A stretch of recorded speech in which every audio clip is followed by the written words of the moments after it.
doctora Mónica Sack. Ella es médica, psiquiatra infanto-juvenil de la UBA, la Universidad de Buenos Aires, para hablar sobre este tema, la generación de cristal, la fragilidad, las frustraciones. ¿De qué estamos hablando? Doctora, le saludamos a Abel Yamuz y Marité Gramajo. Buen día. Sí, buenos días. Quería agregar que también soy psicoanalista de la Asociación Psicoanalítica de Buenos Aires, aparte de psiquiatra, ¿no? Mucho mejor entonces, porque va a comprender o nos va a poder explicar con mucha mayor conexión con lo psicológico este contexto, doctora. Gracias por la aclaración. Bueno, cuéntenos de qué hablamos cuando hablamos de la generación de cristal. Mire, me parece que, es decir, a mí me parece que no se puede hablar. Este es un término que acuñó una filósofa que se llama Montserrat Nebrera en 2015 y armó como esta metáfora, ¿no? Para hablar de la población nacida entre 1995 y 2021 más o menos, y les describe algunas características, pero a mí me parece que es un poco estigmatizante pensar que una generación y que todas las personas de una generación nacidas en ese lapso tienen que tener las mismas características y las mismas características tan disímiles que los que no nacieron en ese lapso. Es como restar importancia a todas las otras cosas que uno sabe que ocurren, como para que un niño y un adolescente y un joven posteriormente sean quienes son, que es el proceso de subjetivación de que todos los seres humanos transitamos para poder decir yo soy yo, me gustan tales cosas, tengo tales intereses. Ahí hay una función de la sociedad, de la cultura imperante, de los padres y del mismo sujeto que va creciendo, que es un entramado que, bueno, que cada cultura y cada época tiene sus características. Yo me acuerdo cuando yo era chica, era toda la cultura post-hippie, y bueno, y para mis padres éramos un desastre. Éramos de lo peor, no íbamos a... Y sin embargo, o hace un tiempo atrás, los emo y todos los grupos que había adolescentes, y sin embargo, se han ido integrando a la sociedad. Es decir, me parece que es un tanto, si bien uno podría decir que en esta época hubo cambios en la crianza, hubo cambios en la forma de encarar algunos procesos, y eso tiene que ver con lo que nosotros vemos en la actualidad en la clínica. Sí. Sumado a otros factores que, como la pandemia y la pospandemia, que han intervenido, digamos, las crisis sociales y económicas, que también acá en la Argentina han hecho una gran influencia. A mí me parece esto, ¿no? Que no podemos dejar afuera una época con las diferencias que hay. Esta es una época, y esos años han sido años de muchos cambios socioculturales, históricos, en la conformación de la familia, por ejemplo. En este momento uno podría hablar de familias monoparentales, biparentales, con dos mamás, con dos papás, familias de tres progenitores, no binarias, de acogida, de tránsito, adoptiva, y habría muchísimos más. También existen cambios en la forma de engendrar a un hijo, por inseminación artificial, con gameto propio, con donantes de semen, con óvulo de donante, con el de vientre, no sé, todos estos cambios de alguna forma están inscritos en la cultura imperante. Son todas cosas que hacen al progreso y a que la gente pueda como vivir y cumplir con sus deseos. Pero hay un montón de cambios que se van dando. El hecho de que los jóvenes ahora están con una cultura mucho más rápida, todo se sabe ya, todo es decir, como que el internet, las noticias que, bueno, esto que estamos hablando, vos, ustedes en Tucumán y yo en Capital Federal, tira una bomba en una guerra y la estamos viendo por la televisión.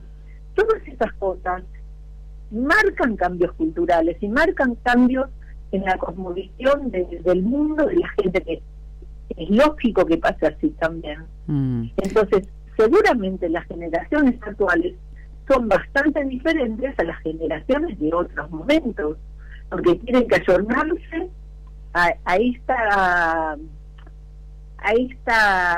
realidad en la cual están insertas. Eso por un lado, que me parece que eso es un factor que hay que tener en cuenta, el factor cultural, social,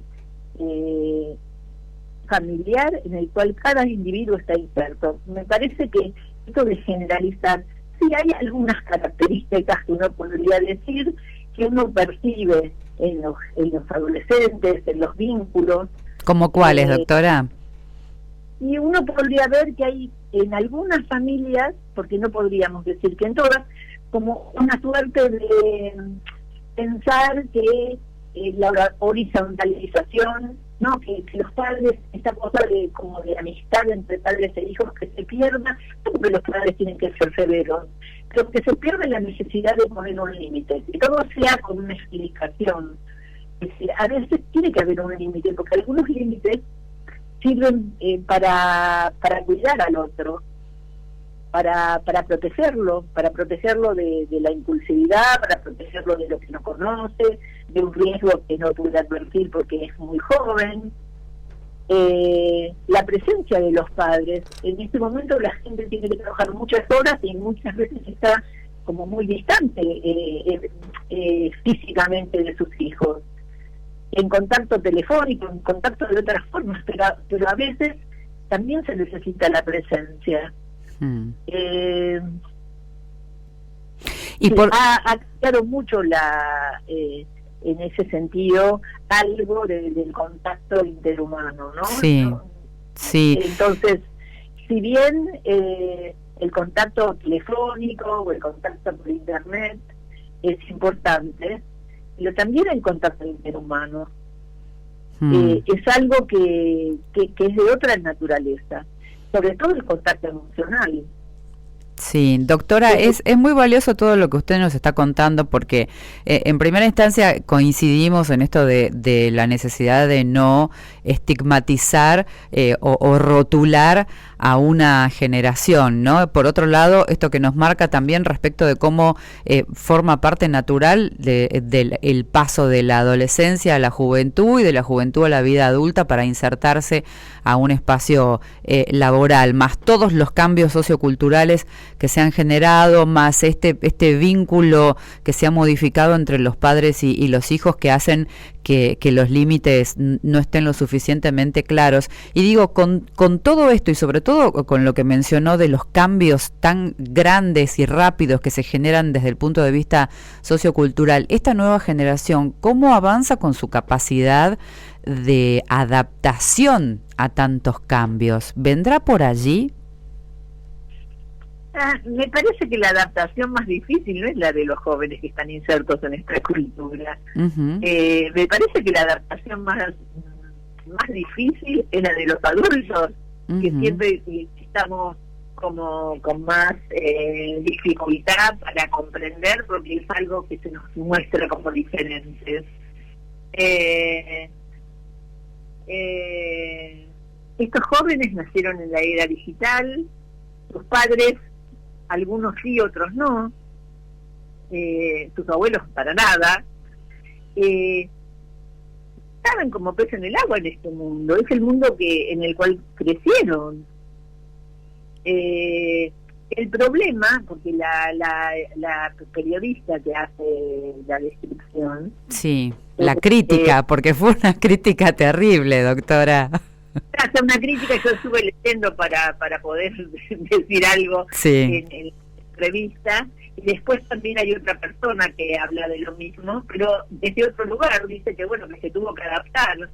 Y bueno, serán los tiempos que vienen, que la gente valora otras cosas, que valora dar plata e irse de viaje para tener satisfacción un poco más inmediata, y no hacer un ahorro que quizás nunca llegue como sus abuelos para tener la casa propia, quizás sean otros los parámetros. Uh-huh. Y la sociedad tenga que adaptarse a esos parámetros, como ha ido cambiando, porque si yo pienso la sociedad que era de mis abuelos, la que vivieron mis padres, todos los cambios que yo soy de la generación que en los 70 estaba en la universidad, así que todos los cambios que hubo en ese momento y todas las cosas que tuvimos que soportar, que atravesar, hubo muchísimos cambios.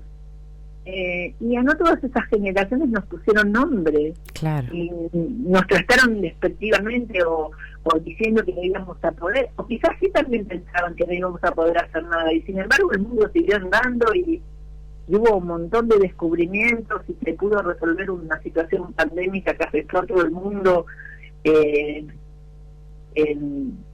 meses. Uh-huh.